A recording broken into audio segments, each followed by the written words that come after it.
Hi, it's Kirby. It is March 22nd, 2025. And what I want to share with you today is part of my series. So I titled it after a book written by Dave McGowan because his book, Weird Scenes in, Laurel Canyon, as I was beginning to do some research about the Beatles, prompted by the fact that I had found a connection between Mike Jeffries of Abercrombie and Fitch, of course, a company owned by Leslie Wexner. And then so I dove in, and as usual, there were lots of nooks and crannies, and I discovered that there was some unusual activity regarding the Beatles. And some of the PDF file people that we delve into on my platform. And I thought, well, you know what? Let me share with you at least as much as I can about one of them. I think I have up to 8 or 9 chapters on my Substack as of, let's say, today. And it's an ongoing thing. And frankly, a lot of the articles that I write, they're kind of like books, and I may, in fact, at some point in the future, I don't know when, but turn each one of these what appear to be individual series because they interconnect into books of their own. The other thing I found, because they intersect, there are places where they intersect, and the JFK unalivement is one of those places where they intersect. And in fact, this particular chapter does speak a little bit about the JFK situation. I'm not going to use the actual word because I don't want a little tab to appear under this uh under this podcast for you. But before I get started, I want to thank Mojo CrossFit. That's Mojo CrossFit for being kind enough to leave a super thanks on my channel the other day during one of the updates on Gene Hackman, which I guess you guys now know will be on my Substack. And among the people that are included in the chapter today is Frank Sinatra, Bennett Cerf, our friend Jeff, the Cray twins, Tony Randall, Woody Allen, Morgan Fairchild, Dorothy Kilgallen, of course, the Fab Four, known worldwide as the Beatles, David Sarnoff, William Paley, and Lord Robert Boothby of the UK. Now, again, as I said, I'm going to try to include as much as I can, and I might have to, because of the platform, I might have to use alternative words as we have been doing. So I begin. The infamous Cray twins and members of the early British invasion bands, of which the Beatles were first, followed by the Rolling Stones and others, shared an unusual interest in the dark arts, or more aptly put, and then I actually use the word that starts with S. Do you want me to spell it for you? Okay, I'm going to spell it for you. Satanism. And they did. These groups shared this unusual interest in, let's call it black magic. James Campbell, who knew Ron and Reggie Cray for 20 years and was asked by them to be their public relations manager after they were sent to prison for the unalivements of George Cornell and Jack the Hat McVitie, I think that's how it's pronounced, said Ron was an absolute psychopath. He was into black magic and voodoo, having read books on the subject. He'd be chanting these curses with his snakes wrapped around his neck, and if he couldn't unalive you, he would put a curse on you. Campbell alleged Ron put a curse on Brian Epstein for not letting them have control of the Beatles, who were raking in a fortune. And that's true. I mean, the Fab Four were making a lot of money. And everyone wanted a piece. The underground wanted a piece, but I also believe the intelligence services had a big hand, as I try to explain in a very different manner than anyone has tried to explain things before, because I connect it to, well, I mean, you'll see. I'm going to continue. So like, it is not my belief, and I write this in my article, because I have been studying the management of, quote, the Fab Four, that while some people think that Brian, the manager of the Beatles, was unalived by himself, I am of the opinion that he was unalived by someone else for reasons that have to do with certain things that I explore in this ongoing series that I have. So, and in time, I'm going to present a fuller picture of all of the scenarios that sort of like interweave and frankly cross the, let's say, from the United States to the UK, and somehow do interconnect with the JFK situation. So the the Cray twins had at one time attempted to coerce Brian Epstein into handing over the management of the Beatles, and because he had been a regular at one of their gambling clubs and he had raked up enormous gambling debts. Now, what the Cray twins had done, unknown to Brian Epstein, was they had rigged the machines in their clubs so that even if you were like a really lucky person and went to the casinos and won, the machines were illegally rigged in a way to make you lose a lot of money. And of course, it never occurred to Brian that this might be happening to him. Now, what I want to say is that I don't know if it's in this article, in this chapter, sorry, or in a previous one,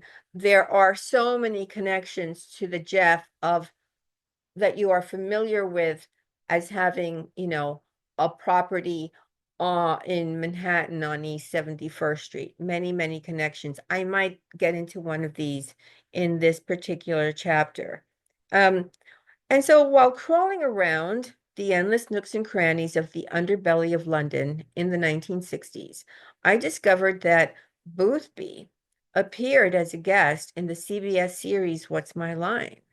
CBS was founded by William Paley, who is a co-founder of CIA, and who used the budding television industry as well as its music subsidiaries as fronts for intelligence psychological operations. So CIA and the Italian mafia partnered up early on, and an early tell is Paley's, quote, discovery of Sinatra, one of the many big-name stars connected to the murderous craze. Sinatra's first wife, Nancy, whose last name was originally Barbado, was a paternal cousin of John Barbado, who was the captain of the Genovese crime family and an associate of Willie Moretti. And then I show a photograph of Sinatra with all the guys, meaning the mobsters. So this said, let's return to Boothby's appearance on Paley's What's My Line, because it is here that we will find CIA links to Jeff, and then, which I explain, which prompted my entry into looking at the Beatles a little bit closer, because I did find connections to really odd connections, and here I am, I think I've got 8 or 9 chapters into this. And so anyone else unraveling these threads would think nothing of seeing Lord Robert Boothby on this show, or of CBS having anything to do with the intelligence asset that we know as Jeff, except they would be wrong. What's My Line was a panel game show that aired in the United States on CBS between 1950 and 1967. There were celebrity panelists who would try to guess the occupation of their weekly mystery guest. Dorothy Kilgallen was one of the most well-known panelists on What's My Line, a fascinating postscript. Kilgallen was a razor-sharp journalist and reporter. She began working for Hearst Corporation's New York Evening Journal before her 18th birthday. After receiving a sneak preview of the Warren Commission report, she was skeptical about its findings. The conclusions were that President Kennedy was blank by Lee Harvey Oswald and that he acted alone. It also determined that Jack Ruby, born Jacob Leon Rubenstein, was a second lone gunman when he shot and unalived Oswald 2 days after Kennedy's brutal murder. Kilgallen was the first mainstream reporter to question the report openly. She had a front row seat at the trial of Jack Ruby and was the only journalist who interviewed him, not once, but twice. And after obtaining 50, or more than 50, videotaped interviews and accumulating additional information, she became fearful for her life. She told her friends, if the wrong people knew what I know about the JFK blank, it would cost me my life. On the morning of November 8, 1965, her body was found in her Manhattan townhouse. The whole scene appeared to be staged. She was propped up on a bed in one of the bedrooms she never used and was naked under a blue black bathrobe. However, she was still in full makeup from the day before, including the false eyelashes and a floral accessory she had worn in her hair. And her unalivement was, of course, declared a self-harm. Another regular on the show was Bennett Cerf. He was the co-founder of Random House and appeared on the CBS show What's My Line for 17 years. In 1966, Random House was acquired by RCA Corporation, which was founded in 1919 as the Radio Corporation of America. It was initially owned by General Electric, meaning GE, Westinghouse, AT&T Corporation, and United Fruit Company. Now, those of you who have been following my work know that I've done uh, a lot of my work does mention United Fruit, because it is United Fruit through which uh, the corporate interests of the very powerful people in the United States, the deep pockets, converge with CIA, and for whom the three-letter agency worked, okay? And United Fruit is one of these. United Fruit is important as well because Leon Black's father was at one time the CEO of United Fruit. And I have gone into all of the United Fruit stuff as it pertains to a lot of unalivings that have not been mentioned anywhere, as it pertains to a lot of other people connected to Jeff's world. And in this series and in my Wexner series, Unraveling Wexner, which I think is 15 or 16 parts at this point. I really go into all the nooks and crannies. So David Sarnoff had become general manager at the company's founding, and he served as president from 1930 to 1965. He remained active as chairman of the board until 1970. And Sarnoff, it should be noted, was like Paley, another intelligence operative. And so I include receipts throughout my articles with reference material cited.